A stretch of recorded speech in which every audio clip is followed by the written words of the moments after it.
Little did I know that when I started this show, not only was I going to fall in love with it, but it was going to be an emotional ride. Um, I was going to just do episodes 3 and 4, but I had actually just finished episode 6. So we're going to do 3, 4, 5, and 6 review. I'll try not to get too much into the story because now we're starting to get into more spoilery territories, but we did find out who Pluto actually is, and we actually got a pretty good sight of what he looks like, and that he was a tool being used by, well, his mostly robotic father, is where I'll put it. Um, the whole thing is this guy wanted revenge for what happened during the Great Asian War.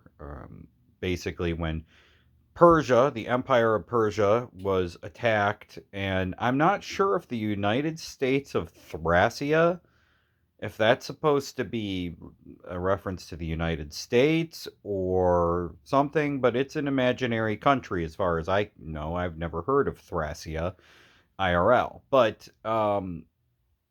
you have Gashite. He continues his looking into everything, and Heracles is mourning the loss of Brando. And then, of course, you have Adam. And Adam is a child robot that's very much supposed to be like Astro Boy. Well, episode 3, we got to see what Pluto looks like, I guess, when he possesses other bodies. And all he really wanted to do was make flowers.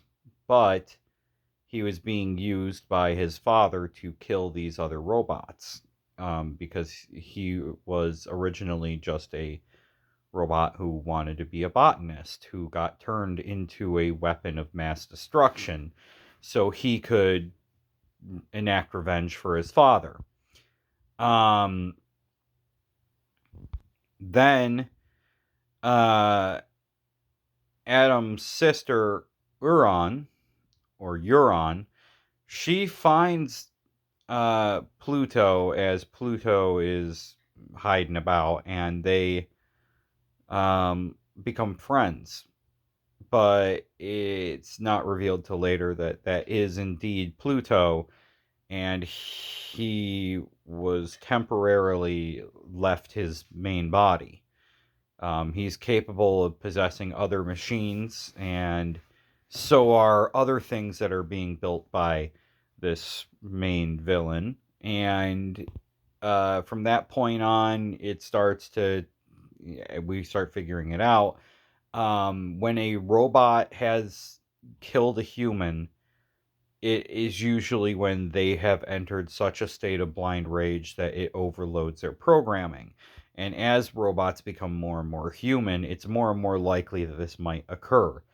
Well, it turns out that there are 3 robots who are capable of killing humans, which you have the Brow 1589 or whatever his name is.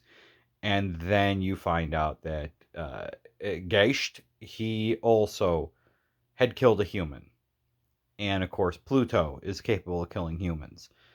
So the problem is that what happened with Geist and why he did it was there was a maniac going around killing children robots, and it caused Geist to snap, and he fired his most powerful weapon at this dude and turned him into basically ground beef. Literally just blew him apart into chunks. Um, then a good portion of, I believe it was episode 5, was Geist having to protect that guy's brother and come to the realization that he did kill a human and he was capable of killing humans. And yeah, it's gotten kind of crazy. Then there was a confrontation between Geist and Pluto, and Geist had Pluto dead to rights, but realized exactly what was going on. Pluto, or should we call him Sahad? I guess I am going full spoilers here. Uh, really didn't want to be used as a weapon, but he was doing what his father wanted. And Geist felt bad for him and was like, "You don't need to do this. That is wrong. It's evil. You don't have to do this." And yeah, at the end of episode 6, Geist gets a rocket blown through his chest and dies. So now we're left with one of the super robots left, Epsilon, and that's it. And there's 2 episodes left of the show. So I'm kind of wondering exactly what's going to happen in these next 2 episodes. The whole thing is they're talking about how these robots might be able to advance to being fully human with their AI. And that seems to be a through line of the show, is like that's part of the plot. Like, in order to become fully human, they have to do stuff, but what's going to happen exactly? Um, so ultimately, I highly, highly suggest checking out the show if you haven't. It's on Netflix. It's 8 episodes. They're all about an hour long. Some of them are a little longer than that. But it's a lot of fun. It's enjoyable. It's sad. And there are some absolutely amazing scenes in it. And I highly suggest checking it out.